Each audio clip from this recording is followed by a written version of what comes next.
SEC Wrap-Up Show with Baillie Burmaster, Emily Gagnon, Rennie Curran, and Drew Butler.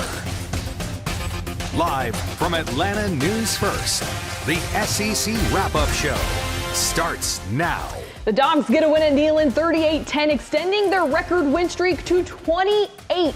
Thanks for joining us. I'm Baillie Burmaster, joined alongside Rennie, Curran, and Drew Butler. Georgia secures an SEC regular season three-peat, going 8-0 in 3 consecutive seasons. That is something no other program has done since the league went to an 8-game schedule in 1992. Rennie, we'll start with you. It's a good day to be a Dog. It really is, man. I love what I saw today. It was an amazing display of just dominance, excellence, execution.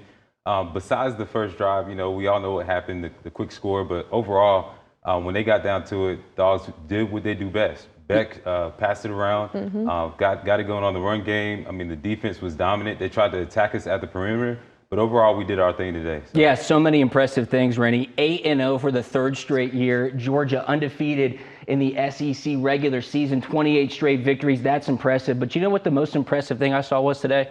Dolly Parton, 77 years old. She looks phenomenal. We are going to talk about that. We got that video out here in Parton. Knoxville. The 4th member of our broadcast team, Emily Gagnon, is in Knoxville tonight, and she is the latest on Georgia's win. Emily? Georgia's defense knew Tennessee's offense, got off to fast starts, and they learned that tonight, allowing another opening drive touchdown for a 5th straight game and for the 6th time this season. They've played from behind in 7 out of their 8 SEC games this year, but it doesn't matter, guys. They've been able to fight, claw their way back. And, you know, Javon Bullard told me that's because this team can take a punch. If you ask me, it's because the Dogs have taken on Carson Beck's identity. He's just so cool, so calm, so collected. Georgia's offense never worries. They come out on the field and they take care of business when UGA's defense can't. For the first time in SEC history, a team has gone 8-0 in conference play in 3 straight seasons. Thank you, Emily. There was no doubt some pivotal turning points in this one. Rennie, the uh-oh moment, you mentioned it when we came right on to start the game. Balls running back Jalen Wright on the first touch of the game breaks free for a 75-yard touchdown. What holes did you see here in Georgia's defense? So this has been a problem throughout the entire season, right? So we have some gaps that are opened up right here, as you can see on this long run. And this is what causes this big explosive plays, which is something that you do not want to see. At Kirby, I'm mad right now, but we bounce back. There's going to be game plans. There's going to be scripted plays that are going to open the ball loose early on. But overall, Georgia responded. They were able to get their grips. And one of the things that's not talked about a lot is our ability to adjust. Our defense coordinators, our offense coordinators, Mike Bobo do such a great job of bouncing back after these big plays, and that's what we were able to do throughout the entire game. So this didn't hurt us much. We were able to bounce back and get to what we do best. That's right, Rennie. The 5th straight opening drive touchdown by an opponent. We'll talk about that more later. But, Drew, the Dogs do what they do best. They respond. Dylan Bell with a toss to Marcus Rosemary-Jackson for an 18-yard touchdown. Seems to be the momentum this team was looking for right then. Yeah, absolutely. And Dylan Bell really coming into his own. We said it earlier on in the season. Shades of Deebo Samuel, a playmaker, diverse, dynamic playmaker in the NFL. And Dylan just had an unbelievable game, commanding so much attention here on the toss sweep. And then, of course, Marcus Rosemary-Jackson fakes the run block on the 2nd level. Nobody behind him in the end zone. That was an easy touchdown, and this is when the game really started to break away for Georgia. Like Emily said, this team is so cool, calm, and collected. It's great to see them kind of take that punch on the very first play of the game, and nobody even flinches. 38-10, total domination by Georgia. One more very important game on the flats next week. And then, of course, the SEC championship game against Alabama. That will be a big one. 20 different Bulldogs were the reception this season. That's just insane. It wasn't all good news, though. Offensive lineman Tate Ratledge and receiver Ra Thomas both ruled out in the 3rd quarter with injuries. Georgia also, their receiver Ladd McConkey's back tightened up again today. That will be something that will need to be watched. They benched him most of the 2nd half. Emily will try and get an update on those injuries for later in the show. Once again, the final in this one, 38-10. Now the player of the game, sponsored by Bieber Toyota of Cumming. We're here to wow ya. Now, we were all trying to think about this. I don't know if we've actually named him player of the game before. He could have snagged it last week if we had a show. Quarterback Carson Beck not only continues to grow, but he moves this Georgia offense, and that is why he is your Toyota Beaver player of the game. How important do you believe Beck is to this offense as we get closer to the end of the regular season, Drew? Yeah, he looks so much more comfortable. He's come into his own identity. There's no doubt about it. And when he gets in a groove, he can deliver the ball with such accuracy, and he throws the ball with great velocity as well. There was a specific pass early on in the game where Brock Bowers was just coming out of his break, and I don't think if he caught it, it might have stuck in his face mask. That's how tight that spiral was. It was right on the money. It was for a first down. These guys know exactly when Carson's going to throw the ball. He's in great sync with his wide receivers and tight ends, and even running backs out of the backfield. He is really what is making this offense hum right now. Rennie, it's said that the quarterback can give the personality of a team a little bit, but what kind of juice does Beck give to this team as a whole? Yeah, as Drew said, I mean, just the timing aspect, the camaraderie, the trust that he builds, the connection that he has with each player on the team. He shows every single person love. You got Brock, you got Rosemary, Jack Saint, you got Bell getting some love today. I mean, so many players across the board are getting their shine, and he's able to do that. I mean, really can go through his progressions, has that confidence to stick, and when they give him that time, that's what I love to see. When they give him time, he can pick any defense apart. So I love just watching him do his thing and just building that confidence and getting that swag. I've seen a lot of that. Absolutely. I mean, doing some poses, flexing. He's having fun out there, man, and you can see it week after week. He's still rocking that rock turtleneck suit look. We'll talk about that more. Carson Beck finishes 24 of 30, 298 yards, and 3 touchdowns. Still ahead on your SEC wrap-up show, Florida and Missouri with a night game. We will preview that matchup and the issues with the Gators. And does Georgia even need to beat Alabama in the SEC championship to make the playoff at this point? We put Rennie and Drew on the clock. Your SEC wrap-up show continues after a short break. SEC Wrap-Up Show is sponsored by Georgia Natural Gas. Live the greener life. It's time to go around the SEC. Fueled by Georgia Natural Gas. Get our best discount of the year at GNG.com. They say the night is always darkest before the dawn, and that's certainly true of this week's SEC slate ahead of rivalry week next Saturday. We'll start things off in Tuscaloosa, where the 7-3 Chattanooga Mocs were looking for a big win and a big payday. Alabama just beating up on Chattanooga as expected. First quarter already up 14-0. Rodell Williams 11-yard touchdown run here outside, 21-0 tied. Later in the second quarter, Jalen Milroe to a wide open Malik Benson. That makes it 38-7 Milroe with 3 touchdown passes on the day. Later, the special teams gets into this one with a little local flavor. Mill Creek grad Caleb Downs makes a few guys miss, and then he takes it 85 yards to the house.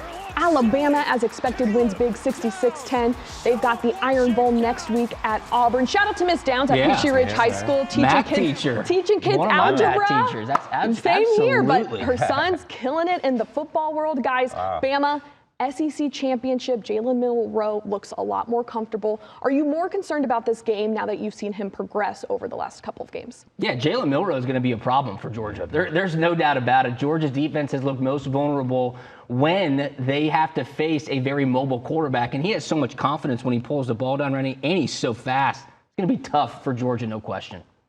Yeah, some other scores from SEC's Cupcake Day. Mississippi State keeps their bowl eligibility hopes alive. Ole Miss picks up their 9th win of the year, and Texas A&M interim head coach Elijah Robinson is 1-0 after a big win over Abilene Christian.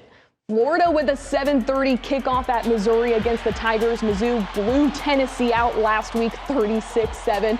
They'll be looking to keep it rolling. On the flip side, Florida head coach Billy Napier said by many he's possibly in the hot seat with a disappointing 5-5 season so far with 2 SEC coaches let go in the past week. He understands that type of talk is just part of the job. You know what you sign up for. I think we all do. But, I mean, it's part of life, right? I mean, no different, The AP decides they're going to fire you one day. It comes with the territory, right? So, we all have a job to do, right? And ultimately, I think you view it as a challenge. You view it as an opportunity. So it is part of the territory.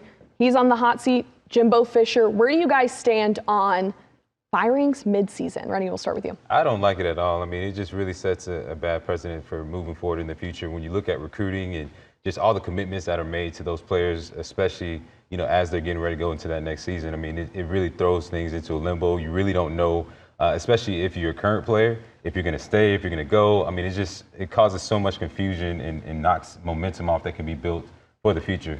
Yeah, there's a couple ways to look at it. One, you feel bad for the families of the coaches. Obviously, their whole lives are upended. They got to move, got to change schools, got to take the heat in the public eye. But the buyouts, that's a whole other thing. Oh, man. $146 million worth of buyouts have been paid to Power 5 coaches just in the last year. So they're getting the bag. That money's guaranteed. If Billy Napier gets fired, his pockets will be filled. He'll just have to go look for another job. My thought process on that is you do not have something almost secured in the bag that is better on the horizon. For sure. Don't do it because it usually never works out. That's right. All right, let's take a look at the current SEC standings. Next week, a fun one here in Atlanta as Georgia comes to town to take on Georgia Tech.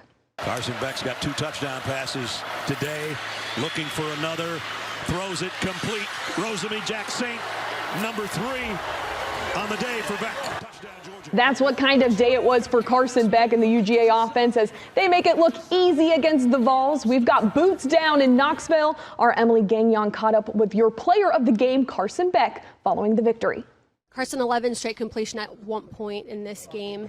How do you think you performed in your first road trip, or road start, I should say, against an unranked opponent? I thought it was a really good game. I thought we ran the ball well, we passed the ball well. Obviously, when our defense is getting stops like that, and we're maintaining them, holding them on special teams, so they're not getting any plays. Kind of just a field position battle and just execution, and we were able to out execute them. Your reaction to Dylan Bell when he threw a touchdown and caught a touchdown? Yeah, that was pretty cool. We called the play in, the trick play, I guess you could call it.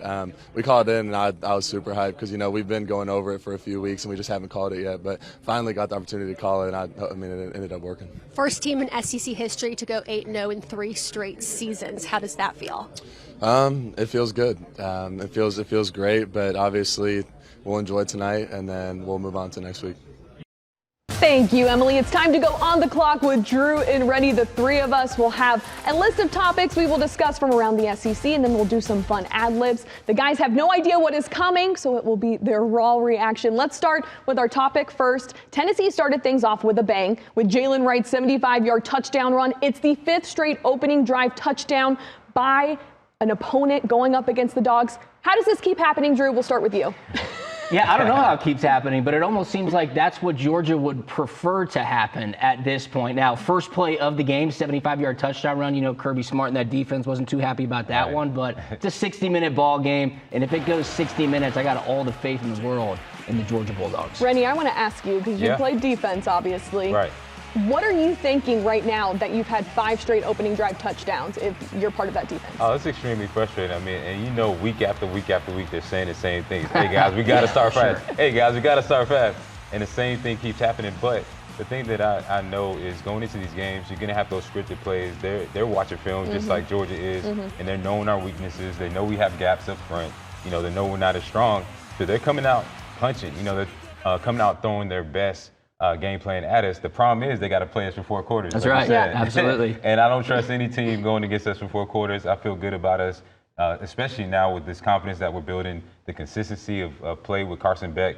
So I'm not really worried about what they do. I'm worried about, if we get to the 3rd or 4th quarter and they're still doing the same thing. For sure. Next topic, Carson Beck is on record pace for completion percentage at 72.2%, which is ranked 6th nationally. The school record is by Stetson Bennett at 68.28%. Mac Jones holds the SEC record at 77.4%. That was back in 2020. Some sports books have Beck as 5th in Heisman odds. Is he deserving of consideration for the Heisman? Rennie? Without a doubt. I mean, his consistency week after week, a level of play, our rankings. I mean, we're winning. It's not like he's just putting up a bunch of stats and we're losing.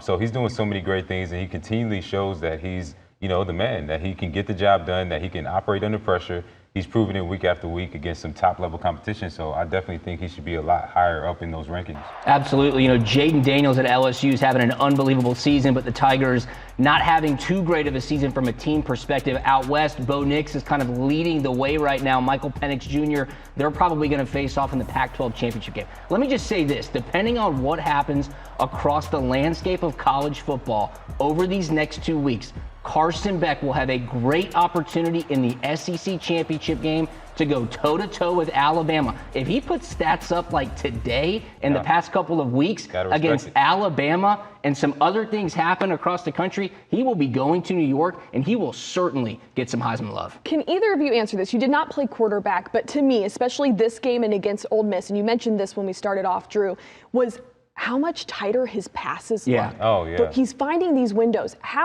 Is that just comfortability?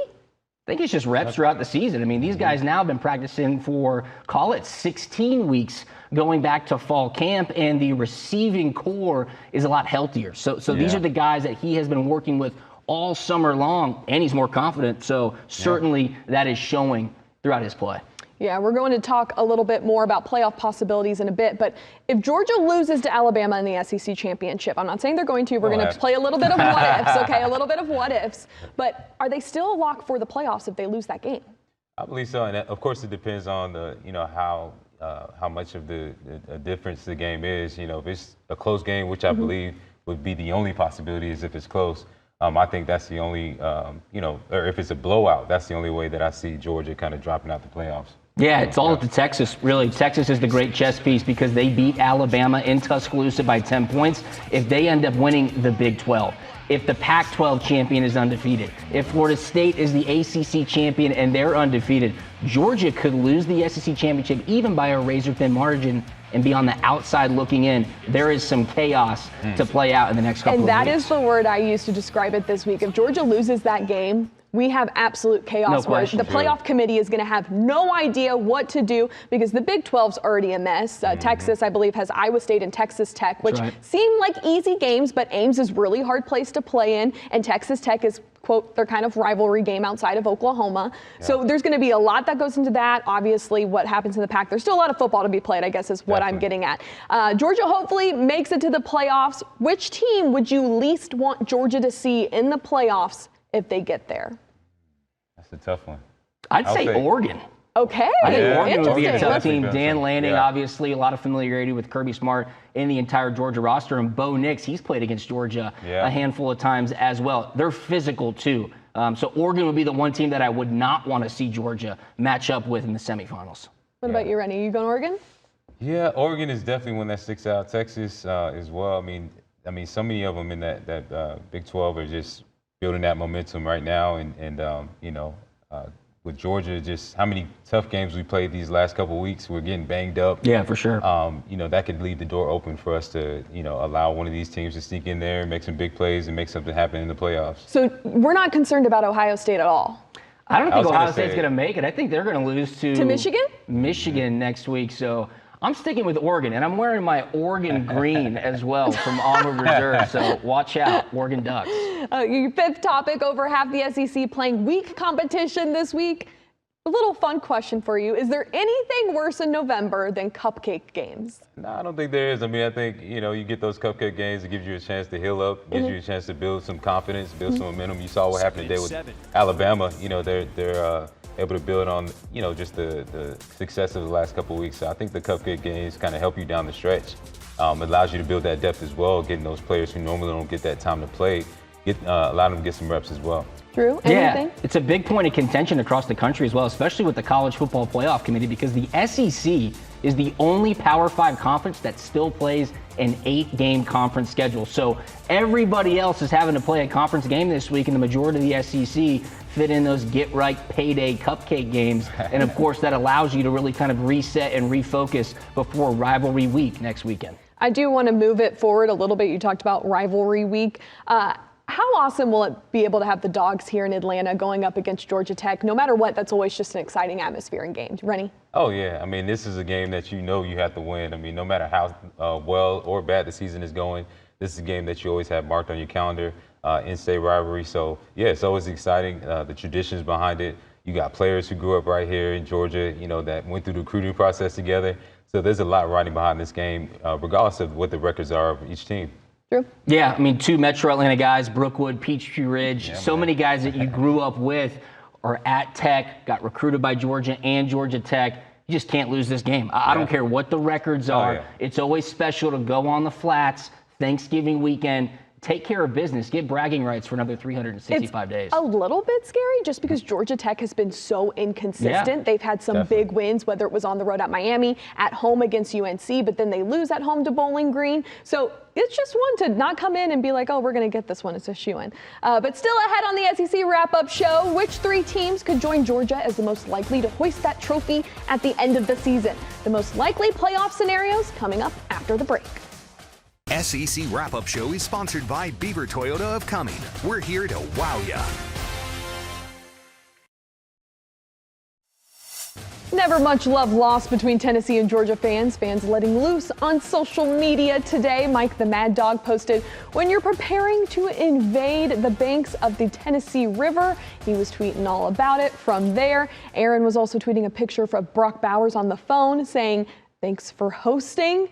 Very interesting. So you'll see those there. And at G Loves Dogs says there will be no Dolly hate tolerated, Dog Nation.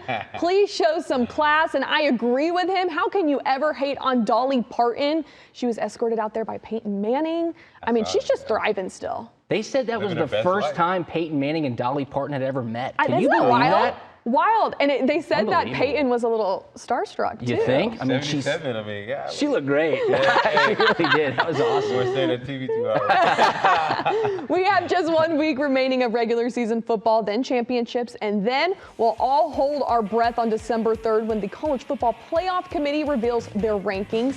This is a look at where things stood coming into this weekend. 6 of the top 10 teams have already won today, including Georgia, Ohio State, Michigan at the top. Georgia is one of only 3 teams in the country who are ranked in the top 10 in both scoring offense and scoring defense. The other 2, Michigan and then SMU. We love speculating this time of year, so my question to you guys is, when all the dust settles, who do you think ends up the top 4? It is really, really tough to judge right now. I would say Georgia, Ohio State. You think they're going to beat Michigan next week? I do too. I'm with you, Rennie. I mean, after watching them today, how they played against Maryland, I don't see them beating Ohio State. I think they're going to start out strong, but I think Ohio State's going to come out on top. From there, Florida State. I'm still kind of on the edge with Florida State. Yeah, I'm on the fence with them, but Florida State looks decent.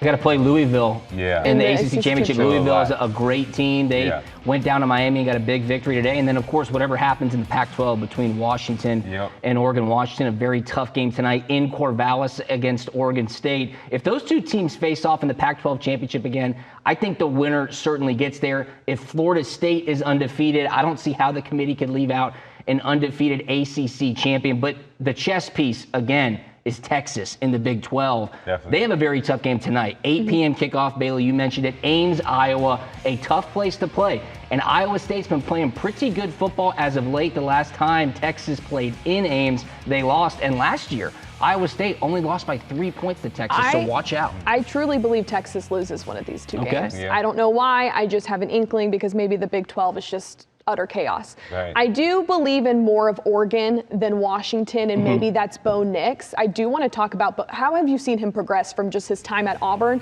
to now being at Oregon? Yeah, it's the system that he's in. I mean, he's able to really thrive in what they're asking him to do. And again, the defense that Oregon has, very, very underrated. That loss to Washington, they made some boneheaded coaching decisions and left a lot of points on the field and only ended up losing by 3 on the road. So that's a great loss, no doubt about it.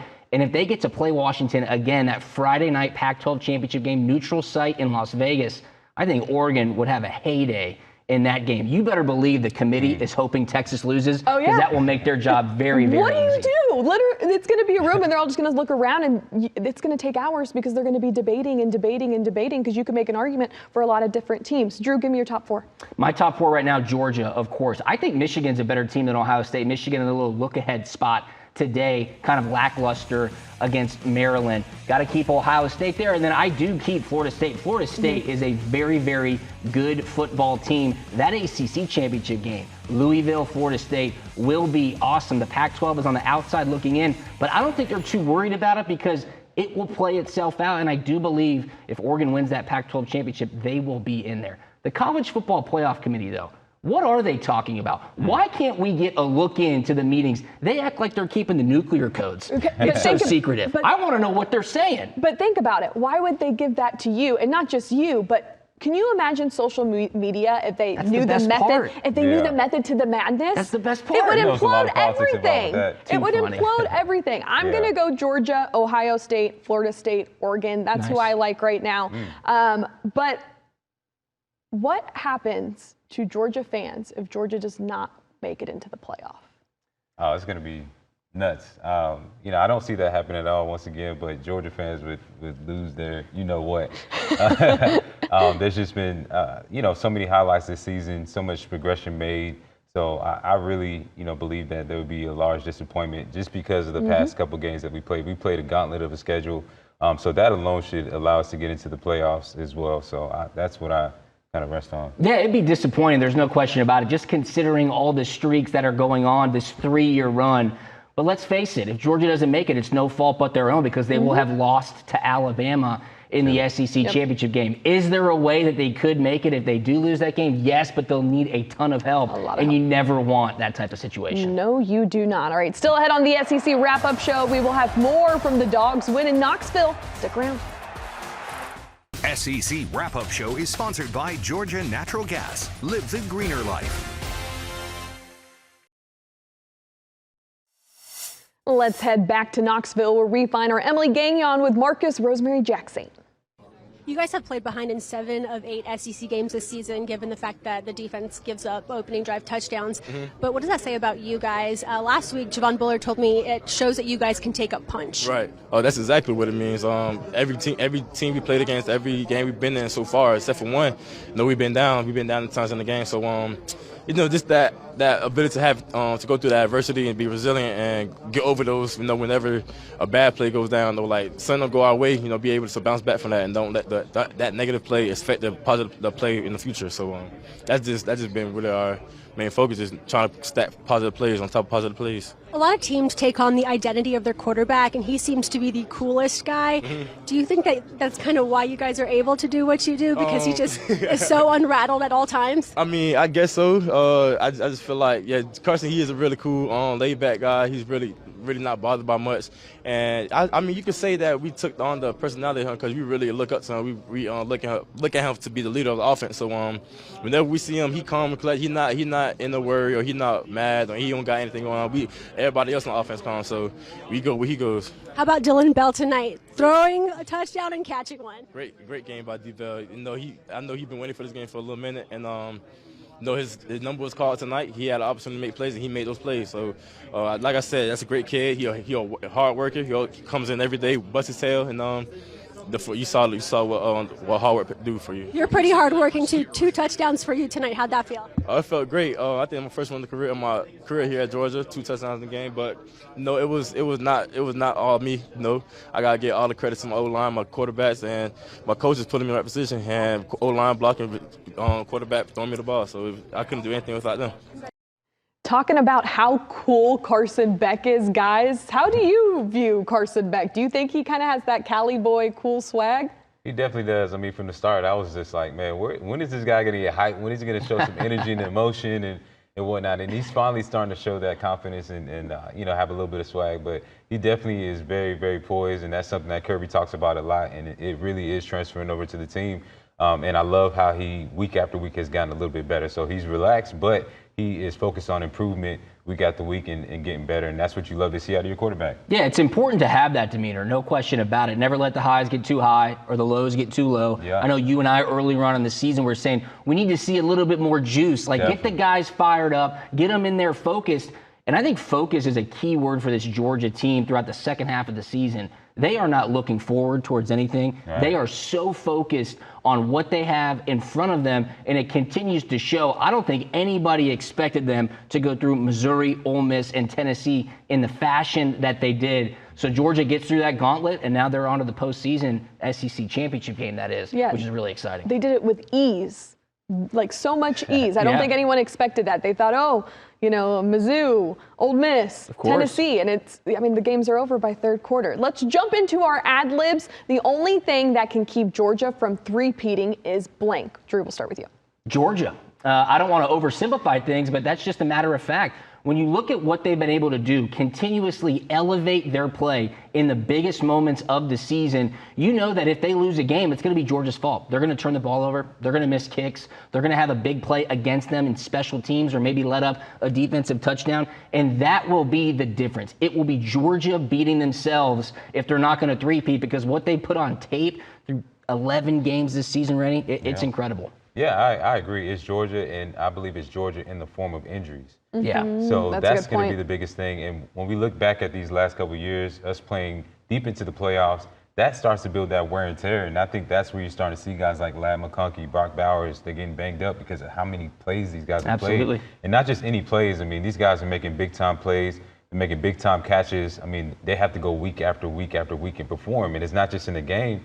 A lot of it's in practice. You're banging day after day. And so that's going to be, really the tell of how they're going to end up in the rest of the season. And Kirby really has to be smart. We got the talent. That's right. We're not going to beat ourselves in terms of getting too many penalties, turnovers, but I really see it being just that, just the injuries. Absolutely. That's a great segue into our second ad lib. We saw Brock Bowers. He was back out there against Ole Miss, back out there today. He did get a little banged up at one point, was limping around, but was said to be okay. Bowers coming back from injury so quickly was blank.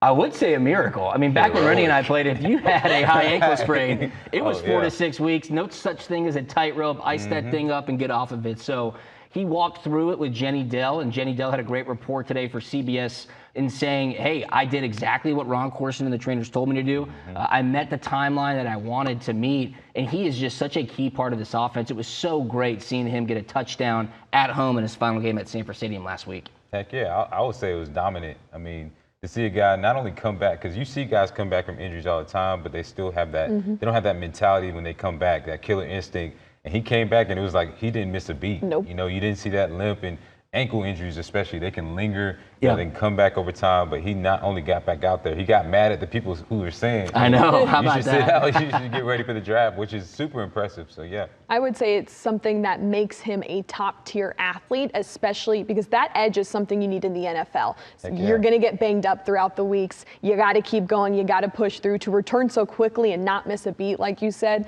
is very impressive. All right, our third ad lib. Georgia's health is blank heading into the final week of the season. Rennie, I'll start with you because you mentioned it. It's mid-tier, as it's going to be. You can't play games like we played and not expect to get banged up, not expect to have some of those injuries. But I said we've done an amazing job. Ron Corson, the legend, of course, as you say, he's done every single thing possible along with Kirby to make sure that they have every single tool, every single resource to make sure that these guys get back as fast as possible. I mean, these guys have sleep deprivation. That's crazy, I know. And we had ice and stim. Right? In a cold tub. Exactly. That's right. So they do everything that they can to make sure that they keep them healthy. So I would say mid-tier.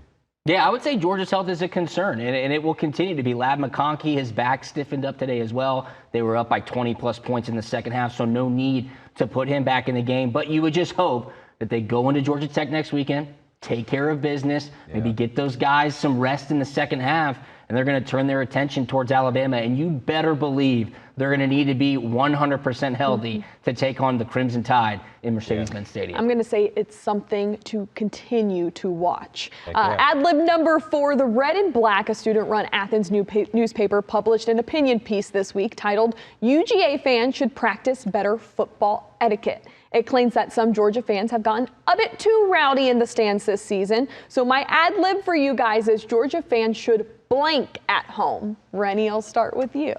Chill out at home, man. Okay. I'm just saying, it's hard to tell Georgia fans to chill out. I mean, at any time, whether it's tailgating or anything, we got the best fans in the world. We do get hype. I mean, rightfully so. We are the #1 team in the land, so that's going to come with a little bit of hype, a little bit of extra energy and everything. But, at the end of the day, I think our fans definitely, they have to make sure that they keep things classy. We got to act like we've been there before because we have. So that's what I'll say to that. I'm on the other side. The Red and Black, what the hell are they talking about? I mean, we need Sanford Stadium to be absolutely crazy. I was there last weekend. It was so loud in the first quarter. That atmosphere was unbelievable under the lights. So Georgia fans, drink more. Get in the stadium early. Get after it. I'm all right there with you for sure. I'm there for turning it up just a notch sometimes when that comes out. The fifth and final ad lib. We've been dying to talk about it. We're going to talk about it. The Vols brought out Tennessee royalty for today's game. Dolly Parton performing Rocky Top at Neyland. Georgia should have blank perform at Sanford Stadium.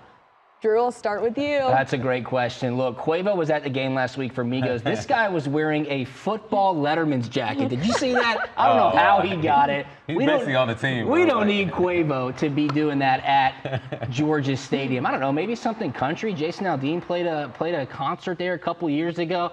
You got a lot of choices.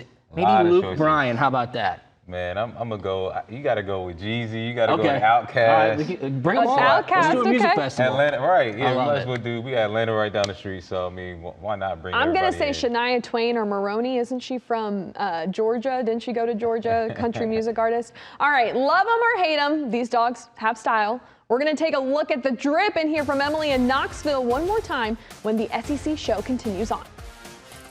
SEC Wrap-Up Show is sponsored by Beaver Toyota of Cumming. We're here to wow ya. All right, our Emily Gagnon joining us live from Knoxville. And you had boots on the ground there during this Tennessee game. Give me 3 things you take away from this game. You got to talk to players afterwards. You talked to Brock Bowers and Tyke Smith. What do you think you learned from this one?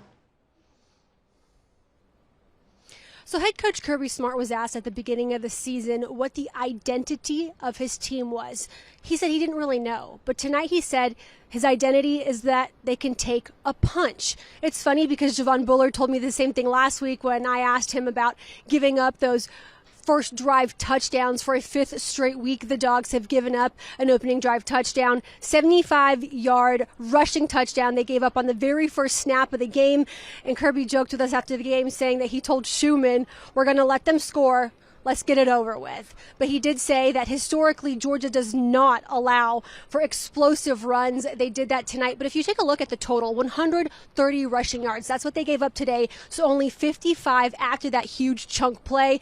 And Bailey, I got to tell you, he was asked to put into perspective, having a team go 8-0 in 3 consecutive seasons in the SEC. Also having 28 straight wins, tying the best Alabama teams from back in the day, right? So Alabama did it twice with 2 different teams, 28 straight wins. That's an SEC record. They're tying an SEC record.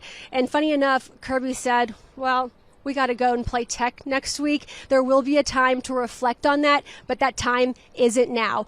And I have some injury updates for you as well. Ladd McConkey, some people might think that he was out with that injury that's been bugging him most of the season, that back injury, but it wasn't. He has an ankle injury. He suffered it against Ole Miss last week. He didn't practice all week, so today he couldn't go. Tate Ratledge came out of the game. We did not see him go back in. He banged knees. He did try to come back in the game, but wasn't able to. So those are the 2 injury updates I have for you. Going forward, obviously, the Dogs have to face Tech. Kirby said today how much he respects what has happened there under Coach Key. Key, obviously an alumni just like him. He knows how much that school, that program means to Key, just like UGA means to Kirby. So, Thanksgiving, they'll be able to celebrate very minimally because they are on to Georgia Tech. Bailey? Emily, I want to go back to that Ladd McConkey report. Were you able to see him post-game when you were down there? Did it look super serious, that ankle? Because that's some big news, especially hearing that he might have tweaked his back, but now you're saying more about this ankle. Yeah, so I did not see him much during this game. I did not see him post-game, so I did not actually get eyes on him while he was walking on and off the field as far as that's concerned. But yeah, it was a surprise to most of us. He did injure himself against Ole Miss. Obviously, that's when the injury came, and we knew that was a small injury, but we didn't realize that he hadn't practiced all week. That was news to a lot of people in the media, news to me, because as I said, if somebody told me McConkey wasn't going to play today, I would have guessed it was because of his back, but it was not. It's because of an ankle injury. All right, thank you. That is our Emily Gagnon in Knoxville for us. Stick with us. We'll be right back here on your SEC Wrap-Up Show. We discussed Carson Beck doing his best rock impersonation. Drew and Rennie, grade it for me. I give him a B plus for the confidence. I mean, D? I don't know. I'm Carr's giving it gotta a C. fix What that. about this one? He needs a steamer. Yeah, I don't know. We got to, a T-shirt underneath the blazer. Yeah, I he can't believe needs a Coach Taylor Smart version allows of that. I love this undershirt. It has Okay. butterflies. It matches the coat a little bit. Yeah, I can we dig feeling that. it. A little style. I like that. Okay. And one more. That's Classic. clean cut. Classic. Looks yeah, great. Man, I give him an A. Looks Business trip, great. A+. Very Next serious. week, it's Alabama and it's Auburn. It's the Iron Bowl right here on Atlanta News First. That's your CBS Game of the Week. Kickoff is at 3:30. Then the Dogs will take on Georgia Tech. That is a night game. It's set for 7:30. Quick final thoughts. Drew, we'll start with you. Yeah, Georgia on an absolute roll right now, but you have to stay focused. Biggest game of the year, of course, is against Georgia Tech. So let's see what happens next Saturday night. Final Big thoughts? game here. We got to continue to build good habits, continue to stay healthy, and get, just stay on that road. And all things are going to be great. We'll see No what doubt. happens. For Rennie, Curran, and Drew Butler, I'm Baillie Burmaster. Thank you for tuning in for your SEC wrap-up show. Have a great night.